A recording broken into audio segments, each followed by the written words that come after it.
Canto 5. No creature on the earth, no matter whether of peaceful disposition, mild and kind, or fierce and merciless as wintry weather, are hostile to the females of their kind. The she-bear and her mate in sport together, the lion and the lioness we find. The she-wolf and the wolf at peace appear. The heifer from the bull has naught to fear. 2. What dreadful plague, what fury of despair in our tormented bosoms now holds sway, that wives and husbands constantly we hear wounding each other with the things they say, with scratching, bruising, tearing out of hair, assault and battery in bitter fray. They drench with scalding tears the marriage bed, and not tears only, sometimes blood is shed. 3. Not only a great wrong, but in God's sight an outrage against nature he commits, who with his gentle helpmeet stoops to fight, or in her face a lovely woman hits, or harms a hair upon her head. But quite inhuman is the man who her throat slits, or chokes or poisons her. He, in my eyes, is not a man, but fiend in human guise. 4. Such were the evil ruffians who fled. Soon as Ronaldo's swift approach was seen, he rescued the fair damsel, whom they'd led to the dark valley, where their plan had been to draw their swords on her and kill her dead. We left her talking to the paladin, about to tell him what the reasons were for her dire fate. I'll take the tale from there. 5.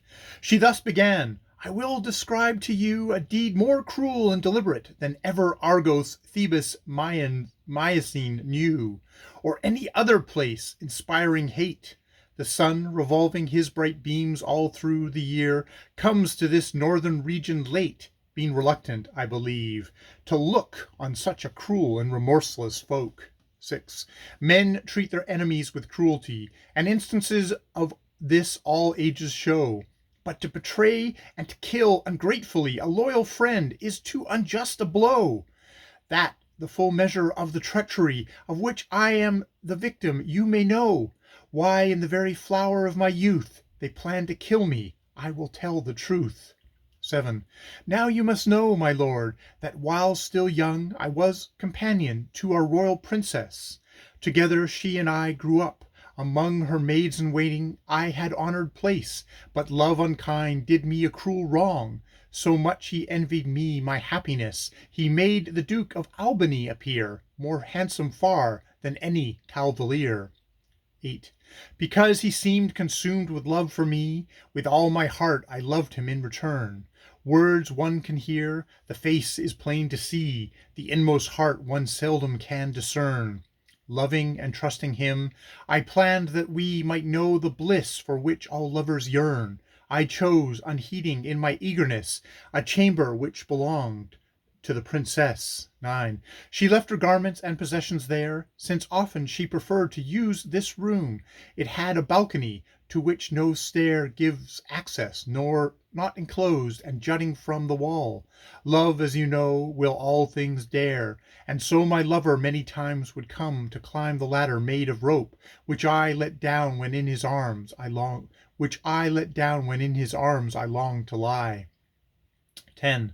This opportunity I always took whenever the princess enabled me, for many times that chamber she forsook, the summer heat or winter cold to flee, since on that side no one could overlook the palace, none our rendezvous could see, and night and day nobody passes nigh the house lying derelict nearby.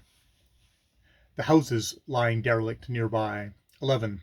For many months and days, joys not a few, we shared in our delight. No amorous game was left untried, and as our pleasures grew, I seemed on fire with a consuming flame. Blinded by love for him, I little knew how much he feigned, how little, to his shame, he loved me, though his sinister designs should have been evident from many signs. 12. After some time he showed that he aspired to the princess's hand, and what is more, I cannot tell you whether he was fired with this ambition after or before the love he feigned for me, but he acquired such an ascendancy that this I bore, when, unblushing with no sense of pride, he asked me to assist him. I complied. 13. He told me that his love for me was true, and that his love for the princess was feigned. His sole intention was, he said, to woo her as his bride, and if she then but deigned to look with favor on his suit, he knew the king would give consent, for, he explained, no one in all the realm in rank and blood, the king alone excepted, higher stood. 14.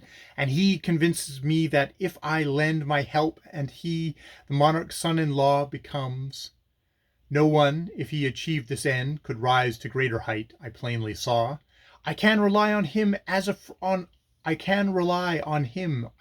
a friend. In all his argument there seemed no flaw, and he persuaded me that all his life he'd give to me the love he owed a wife. 15. My every wish and thought was for his sake, and no desire of his could I gainsay. In everything which my dear love would make contented, there my own contentment lay. Thus every opportunity I take to praise him and extol in every way his virtues to Minerva, so that she his virtues to Minerva, so that she to love my love may be induced by me. 16. With all my heart and soul I did and said all that was possible, as in heaven above. God is my witness, yet no progress made in the design to make the princess love my duke, whom I so greatly praised. Instead, with her whole heart, she was enamored of a noble, handsome, courteous cavalier, who from a distant land had traveled here. 17. As a young boy, accompanied by his brother, he came from Italy with us to dwell. In all of Britain there was not another to rival him in feats of arms or skill. Our king esteemed and loved him as no other, and, by endowing him, as was his will, with castles, villas, fiefs, and all such gifts, the knight to a baronial rank uplifts. 18. If the king found him pleasing, the princess, responding to the valor of the knight, named Ariodante, is drawn to him no less, nay more, for well she knew him to requite her love, and that his heart with an excess of ardor burned for her with flames more bright than Etna, Mount Vesuvius, or Troy did, when by their stratagem the Greeks destroyed it. 19. The love she bore him with a heart sincere, the perfect faith to which her soul inclined, made the princess reluctant to lend ear to praises of the duke. Her steadfast mind I could not change. The more I persevere, pleading with her to look on him with kind compassion. She, but scorning him the more, towards him grows more hostile than before. I deemed it best my lover should refrain, and many, many times I said as much, from an endeavor which I saw was vain. There was no hope that he would ever touch her heart, as I repeatedly explained. Her burning love for Ariodante is such, if all the waters of the ocean drench that flame, no single spark of it were quenched. 21. The duke, whose name is Polonicio, when he heard my full account and understood, and with his very eyes had plainly seen this vain enterprise, how matters stood, at last concluded that his love had been disdained, that by another she was wooed, whom she preferred. With injured pride he burned, and all his love to hate and anger turned. 22. And, planning how to bring disharmony between Minerva and her love, he schemes an irredeemable enmity, which shall forever cancel all their dreams, by his intrigue of gross unchastity. Though innocent, Minerva guilty seems. He made me party to his fell design, nor did he look for other help than mine. 23. His plan being formed, Dahlia dear, you know, for that's my name, the duke my lover said, how from its root a sturdy tree will grow. However many times the axe is laid, so my ill-starred enamorment, although by evil chance impeded and gainsaid, still burgeons with new longing and desire. For the fulfillment ever I aspire. 24. Yet not so much for pleasure, I confess, I long for her, as to obtain my way. So, if Minerva I may not possess, I'll bring imagination into play. I want you to observe the princess princess retires to rest. I want you to observe when the princess retires to rest, when she has cast away her garments and lies naked in her bed. Seize them and put them on yourself instead. 25. Notice her ornaments and style of hair, and, taking every detail in your scope, all her appearance imitate with care. Then from the balcony let down the rope, which I, pretending to be unaware of your disguise, will climb, for thus I hope by self-deception to assuage my pain, and from my longing some relief to gain. 26. These were his words, and I, my wits dispersed, my mind and heart distraught, did not perceive in all the strategy he thus rehearsed, the obvious deceit he planned to weave. So, putting on Ginevra's clothing first, next from the balcony where I received my love, I let the hempen ladder fall. Too late, the damage done, I see it all. 27. The Duke, in the meantime, as man to Aridante had addressed these words. Before their rivalry and love began, they were good friends, nor ever had crossed swords. My lord, I am astonished that you can so ill repay the love which I towards all those who are my equals, as is due, have always shown, and likewise shown for you. 28. For I am certain that you understand I've loved Ginevra now for many a year. This very day I go to ask her hand in marriage of the king. Though it is clear your heart is fruitlessly bestowed, you stand as an obstruction in my way, I swear. My chivalry would be a shade more fine if I were in your shoes and you in mine. 29. And I, thus did bold Aridante respond, am even more amazed, you greatly err. For of the fair princess my heart was fond long before you ever set eyes on her. I know you know how ardent is the bond of love between us, how our hearts concur. Her only longing is to be my wife. I know she never loved you in her life. 30. Why do you then not show me the respect which you in friendship's name demand of me, which I would show to you if, in effect, you were the one she loved? That she will be my wife I am entitled to expect no less than you, although you hold in fee a vast estate. The king loves me no less, and I, not you, am loved by the princess. 31. Oh, said the Duke, great error you're committing. This love of yours has rendered you unstable. Since of the pudding proof is in the eating, let us put our cards upon the table. Reveal your hand. I, likewise, as is fitting, will make my own as plain as I am able. Then he whose hand is shown to be the thinner, let him declare the other man the winner. 32. And I am ready, if you wish, I'll swear to keep for ever hidden what you say, in confidence to me, if you forbear to make my secrets known in any way. And so they both agreed in the affair, and on the gospel placed their hands straightway, promising each complete discretion. Then Aridante made this confession. 33. He told with candor and with perfect truth how things between him and the princess stood, how in her words and letters she her troth had pledged, vowing no other husband would she have, failing the king's consent, her youth she would forego, and whosoever wooed her later as his lawful wedded wife, she would refuse and live a single life. 34. He further said he hoped that in reward for valor, many a time in battle shown, which he would gladly show again to guard the King of Scotland and the Scottish throne, he might so earn his sovereign's regard, that as a worthy son-in-law he'd own him, and his daughter's happiness thereby, secure with heart's desire, and with her heart's desire comply.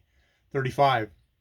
So this is how I stand, and I believe, he said, no man can rival me or prove me wrong. I'm not impatient to receive more explicit token of her love, being content, till we are wed, to leave things as they are, as by our God above it is decreed. I ask no more. Her virtue would anyway gainsay me if I were to. 36. When Aridante his case had thus outlined, and the reward which he looked forward to, the wily Polinicio, who designed to make his hope for bride appear untrue, began, When I have done, my friend, you'll find I am more advanced in this affair than you. To make you own the justice of my claim, chapter and verse I'll now proceed to name. 37. She is deceiving you. She loves you not. A diet of false hopes she's feeding you. For, when with me, she scruples not one jot to mock you and your love. That this is true I'll prove, far more than promises I've got, or the vain words you are accustomed to. And under pledge of secrecy, I'll show what it were better nuns should ever know. 38.